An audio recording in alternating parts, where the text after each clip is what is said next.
Welcome to Chapter 12. In Chapter 12, we're continuing our study of cascading style sheets, otherwise known as CSS. Now, the first thing we're going to talk about is something we talked about briefly in the previous chapter, but didn't go into much detail, and that is specifically talking about color. Now, chances are, if you've messed with some CSS, you've seen the HTML concept and then the associated CSS rules. Well, in this case, we're talking about the cascading portion of the CSS rules. On the screen right now, you see that we have a main section with the background color of yellow and color of red. This means that the color, as in the property for stylizing the actual text itself to a different color, will actually cascade into the child elements of the main section. However, background color only applies to the single element. So therefore, once you see the actual paragraph tag, that paragraph tag right now has a transparent background, even though it may appear as yellow. So the color will carry down into other child elements and make the text red, but the background color of yellow only applies to the primary element. I'll explain more in just a minute. When we're talking about colors, there are a few different ways to actually list the color you want. The most common one that most new developers know about is named colors, such as red, blue, green, yellow, etc. Well, the good thing about this is that most people know what the names of colors are. Unfortunately, you're limited to about 16 of those. If you want to get a little more creative than just the standard primary colors, you can add what's called extended color names.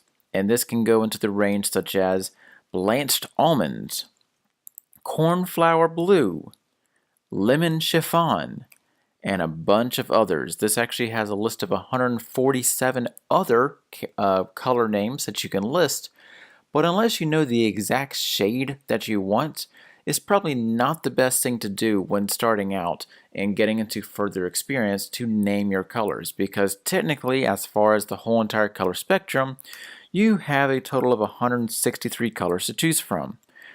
Well, there are a lot more than 163 colors out in the world, probably somewhere along the lines of 16 million.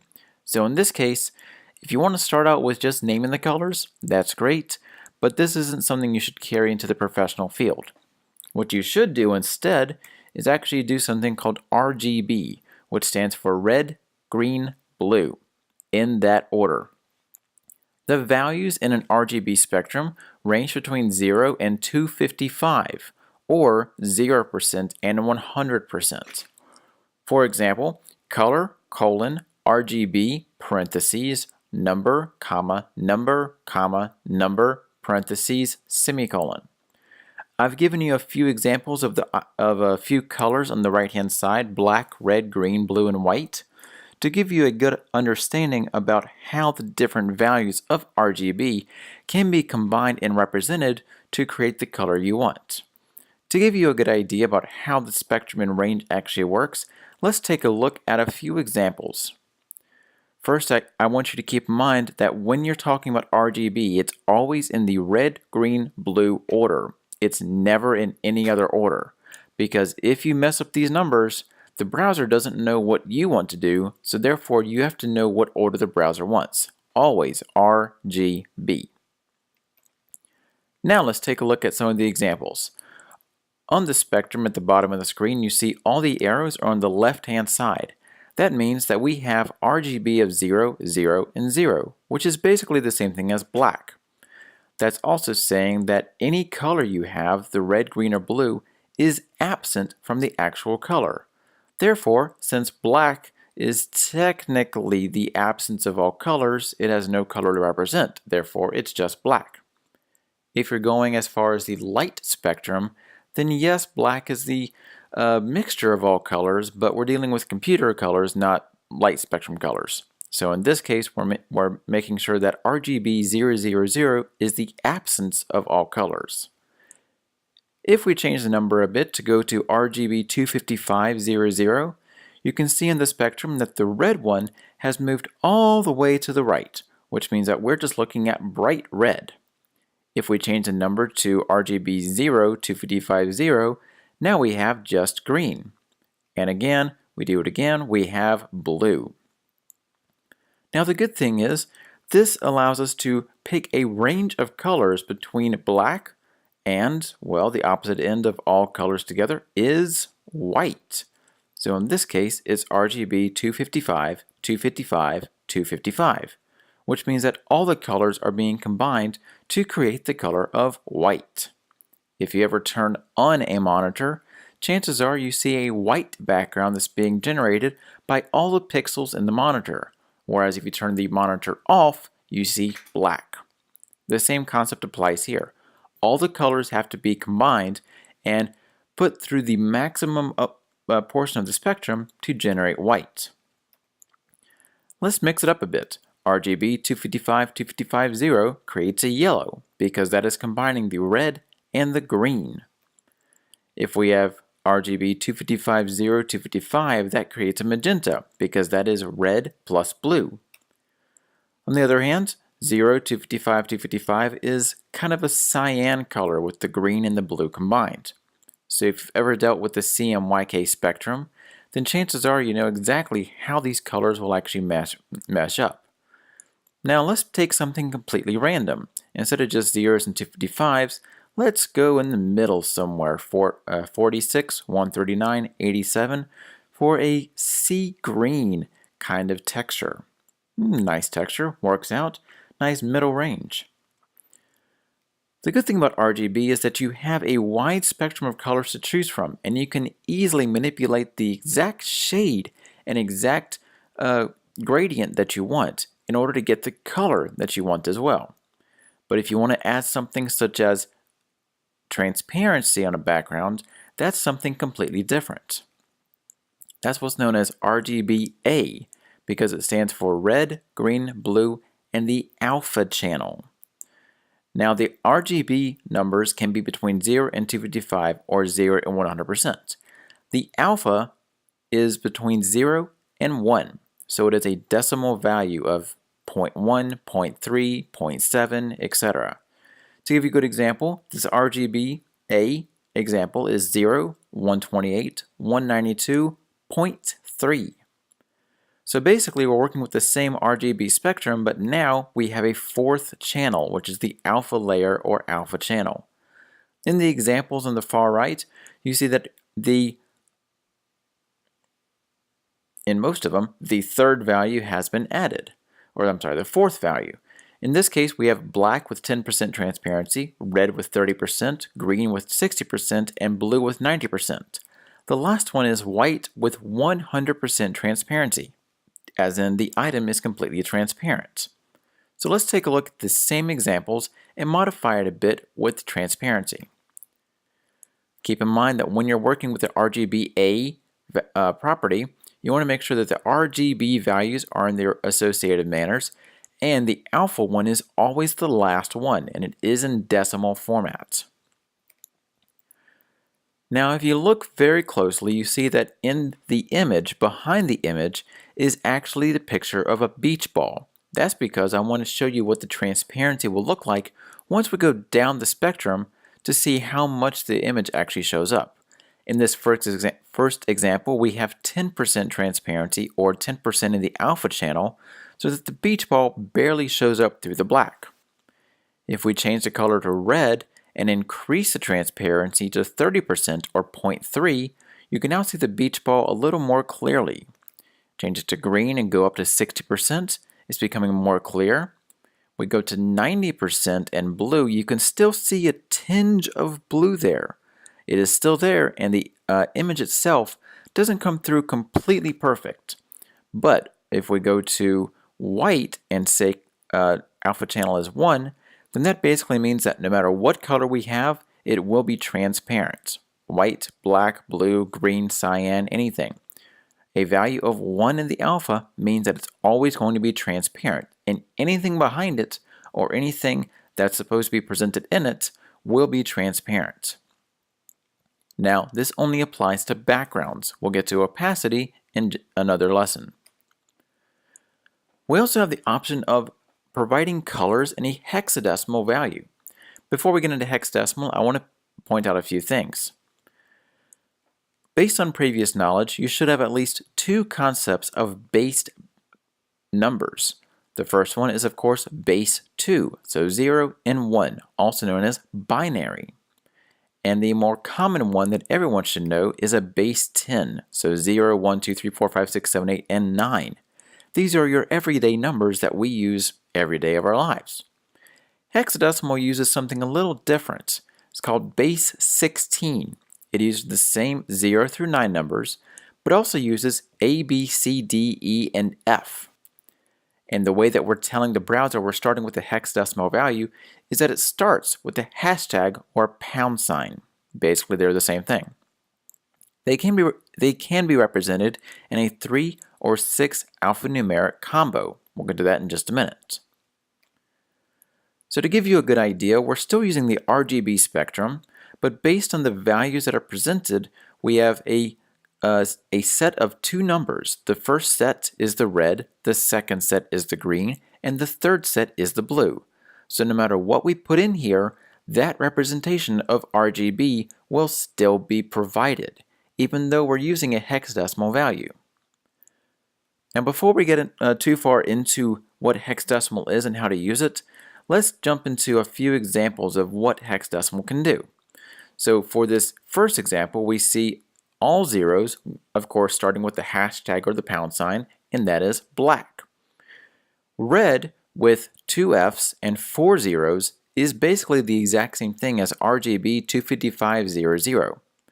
With the green, the 2 zeros, 2 Fs, 2 zeros, same as RGB 0, 255, and 0. Blue is the same thing, 0, 0, 255. And of course, white, 255, 255, 255. So in this case, since the end of the hexadecimal spectrum is F and the beginning is 0, we're basically using the exact same thing as 0 to 255 in RGB. But in this case, we're using hexadecimal. I do not expect you to know hexadecimal like the back of your hand and be able to rattle off different combinations in your head. But at least now you should have a better idea about how to create certain combinations of colors without having to go through the whole RGB spectrum. If you want, you can also add different samples and shades and tints by mixing the different values, such as 6EA2E0, which creates a light blue. F4B083 creates a light orange. And A8D08D creates a nice soft green. One of the main differences between RGB and hexadecimal is that hexadecimal does not support transparency. If you're going to use transparency, you have to use an RGBA property. Now for hexadecimal, you saw this before with the base 16 format. Now what I want to do is talk about the different formats we can use with hexadecimal, mainly these 3 or 6 combo. So we saw this example before where we talked about the RGB values in hexadecimal. In this case, we have hashtag or pound sign CCFF44. This is what's known as a hex 6 because there are 6 characters not counting the hashtag or the pound sign. So CC, that's 2, FF, that's 2, 44, that's 2.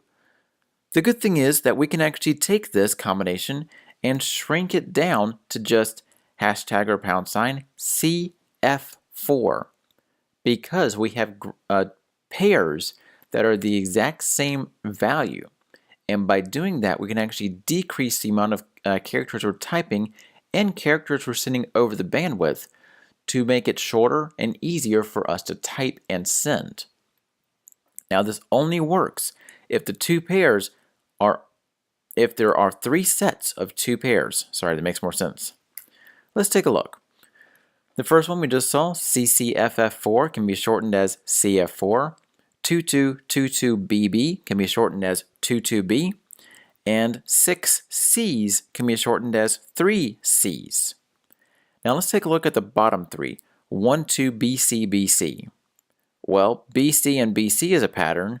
12 is sort of a pattern, but we can't shorten anything down because if we take anything out, it's hard for the browser to know exactly what we want. Same thing goes for AF, AF, AF. It may be a pattern of 3, but A and F are not the same value, so therefore we can't reduce it.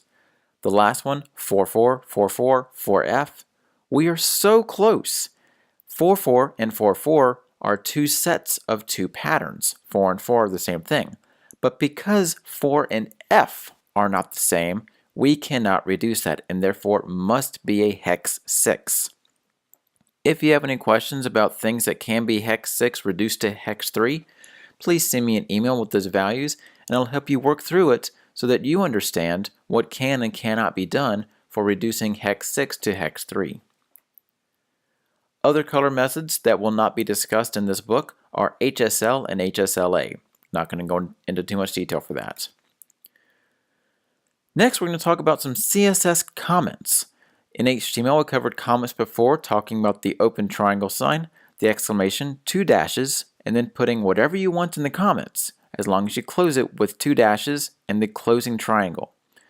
CSS is a little more flexible. As long as you start it with a slash and then an asterisk, you can put whatever you want inside of it, as long as you close it with an asterisk and a slash. So below we have 4 examples. The red one has no leading spaces, which means that as long as you put anything between the slash and the asterisk, it will be treated as a comment. This can be only done in CSS files and embedded CSS styles. You really can't do this in inline CSS. If you do, it's going to get really messy and chances are the browser's not going to know what to do. So you can only do this in CSS files and embedded CSS. The second one has leading and trailing spaces, which makes it a little easier to work with. The third one is a multi-line comment, and it's a little hard to read. But the last one, because it still has the slash and the asterisk at the start, and a star and the asterisk and the slash at the end, this is still classified as a comment, but it's easier for us to read because now we see where the comment starts and the comment ends versus just on one line. When you're dealing with color accessibility, you want to deal with color contrast with text on backgrounds. Now, chances are if you've ever read something that's extremely hard to read, it was probably hard to read for others to read as well. So, as far as developing websites and developing designs, you should match a ratio of 4.5 to 1, which is at least a conformance level AA for normal text and icons, or 3 to 1 for large text. To achieve level AAA conformance, the ratio should be 7 to 1 for normal text and icons, and 4.5 to 1 for large text. If you really don't know what this means, don't worry about it. In the Code With Me videos, we'll actually use a tool to tell you what the difference in the range is with the ratios for background and text items. But to give you a good idea about basically what we're talking about, poor color and contrast, a 2.15 to 1, is a little hard to read. Chances are if you're looking at this blue text on a red background, it may seem like you're looking at double vision. The background itself may fade away. The blue color itself may actually fade into the red, or overall it's just hard to look at. Poor luminosity contrast, a 1.45 to 1, is also hard to read because you have to use extra effort to actually read the items in the area that's being presented. Good contrast, such as a 5.39 to 1, improves readability, accessibility, and usability for your users. This way it's easier to read and easier to comprehend when it comes to items on different colored backgrounds. Ooh, that was a lot to cover for this. If you have any questions about this or anything in Chapter 12, please send me an email or hit me up on Twitter and I'll get back to you with the best possible answer. In the next video, we're talking more about the box model for CSS.